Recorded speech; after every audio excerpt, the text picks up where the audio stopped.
Hi there and welcome back. Today we have for you 10 minutes of abdominals.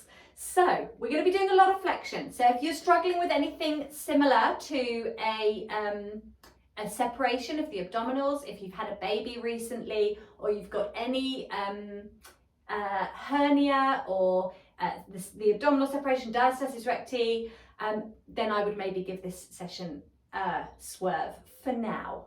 Okay, with core strengthening, we build up a lot of tension in the area below the rectus abdominals. But if you've got a separation that's recent and you haven't done a huge amount of strengthening yet, you may still be just a little bit vulnerable there. So I would give this one a swerve and do a different core session. But for everyone else, this is an abdominal focus and we're very much getting into flexion.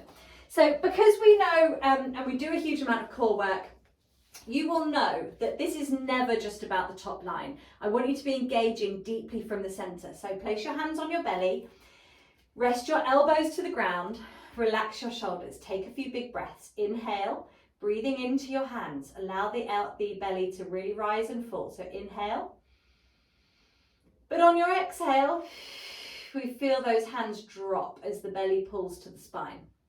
Inhale, create that big opening, allow the belly to let go, feel the belly rise, and on your exhale, feel it fall again. And feel that tension building, that resistance creating underneath the fingertips.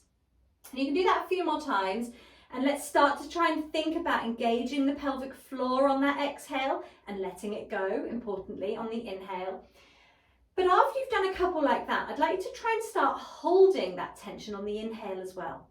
So the exhale is deeper, but the inhale, we hold it. So there's no longer a rise and fall. If I was to be watching you, I wouldn't be able to see any change. I wouldn't know necessarily what breath you were on. Whereas 30 seconds ago, I would have known. I would have been able to see that rise and fall. So we're trying to hold it. So inhale.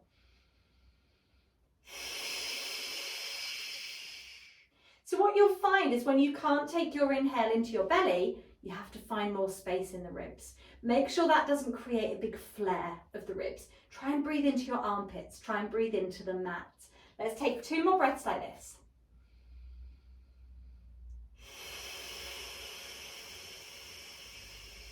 Core canister, pull up through pelvic floor. Inhale, hold. Feel the belt tightening, the belly dropping. Hold it here. Take your hands behind your head. Interlink your fingers. Next exhale, when that comes for you, you're going to exhale to lift. Now the inhale is a tap back to the floor and then we go straight back up again. Exhale up, inhale down.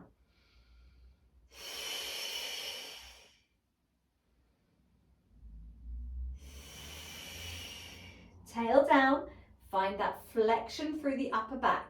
Drive the ribs to the hips as much as you can, but make this really cyclical so you're not dropping, you're not relaxing. Remember that inhale breath as you lower down, you're keeping that connection in the belly.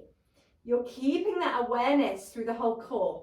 You're not letting everything drop and open. You're keeping that strength, maintaining it. Let's go for 5, which makes this really safe because it's not about just using that top layer. We're not creating wear and tear in the lower back. We're really gripping and we're creating tension in the core. Let's go 2 more times. Elbows nice and wide, hands gripped and head is heavy. 1, let's take a rotation. Same thing, up and across, inhale back down. Keep that tension in the abdominals. Lift, control down. Keep the shoulders open, the elbows nice and wide. Anchor through that pelvis. Imagine you've got pressure pads underneath your bottom. So if you move your upper back and you tip your pelvis, those pads are going to create a big old siren. So you've got to keep everything nice and still through the pelvis. Up and across, inhale down.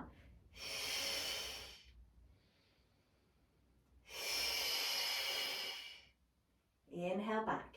Let's go for 4 and control down. And 3, control. And 2, backing away. Last one, and release back down. Keep your head on your hands. Elbows can just drop out a bit, but don't drop them to the floor. When you're ready, take a leg up to tabletop. Connect your belly before you bring the second leg up. Hold it here. We've got toe taps. We go down on the exhale. Inhale back. Now, if this is too much for you at this stage, then take the feet to the floor and do single leg lifts. Exhaling on the lower. Okay, it's the same thing. You're creating that tension as the lever travels away. So that's where we need the exhale. Exhale to lower in both instances, both variations. Make sure that you're really thinking about your tummy and not distracted by the leg. Make sure that you really hold that tension in the abdominals as you move the leg away. Let's go here for another 6 and 5 and 4 and 3, 2 and 1. Pause there. Take your hands away from your head and lift them to the ceiling. Opposite arm now. Exhale, open. Inhale back. Inhale back. If you're doing it with the feet on the floor, it's a leg lift as the arm opens. And then as the arm comes back, the leg goes down. So this is as much about the tension in the center, the core focus, as it is about the cross patterning of the body. When you get into things like dead bugs, where you're doing opposites, it's that cross patterning is really good for body awareness. Really helps to build up that memory of that, and that muscle in your brain to know where you are in space despite the alternating movements and the different sides of the body working. Drawing that tummy in on your exhale for 4 and 3, anchoring into that tailbone, 2 and 1, and relaxing, taking your feet one at a time to the ground. Hands come back behind the head, anchor the tail, heavy head. And when you're ready, we're going to rotate over to the left and we're going to pick the right leg up. Exhale, inhale, lower. Other side. To the right, left leg comes up and back down. Now make sure you're still getting a good amount of rotation. Ignore that leg. Don't be tempted to look at it, because if you do, you're not going to rotate. Your body's not going to move. Your body goes where your eye line goes. So take your chest across, look to the side, ignore that knee. Exhale, bring it in. Inhale, lower down. Let's do 3 more. Exhale. 2. Shoulders down, elbows wide. Last one. And resting down. Bring the legs to tabletop one at a time. When you're ready, take your hands behind your thighs, lift your head and chest, look to your legs. Reach the left leg away, place your hands on your right knee and squeeze it in. And we swap. Hold the body still. Can you think of drawing that belly to the spine every time you squeeze that leg in? Like it's the leg pulling in that's pushing the belly to the spine. I'd love you to be in neutral here, but don't worry if it's not happening. Most importantly, I want your shoulder blades off the ground. Let's go here for 6 and 5 and 4 and 3 and 2 and 1. Hug the knees in, take a breather. Take your hands behind your head, interlink those fingers. When you're ready, we're going to the left. Right leg is going to reach long. So tabletop legs. Let's go. Right leg lengthens, turn to the left and swap. You can always take a variation of this. Any of the rotation exercises we've done to this point are valid, and they would potentially be better for you if you feel like this is too much. If you feel this in your lower back or you can't connect your core with so much going on, take it back a level. One shoulder blade leaves the ground. Turn towards the bent knee. Armpit across. Tail down. Feel the back of your pelvis on the ground. Let's go for 5 and 4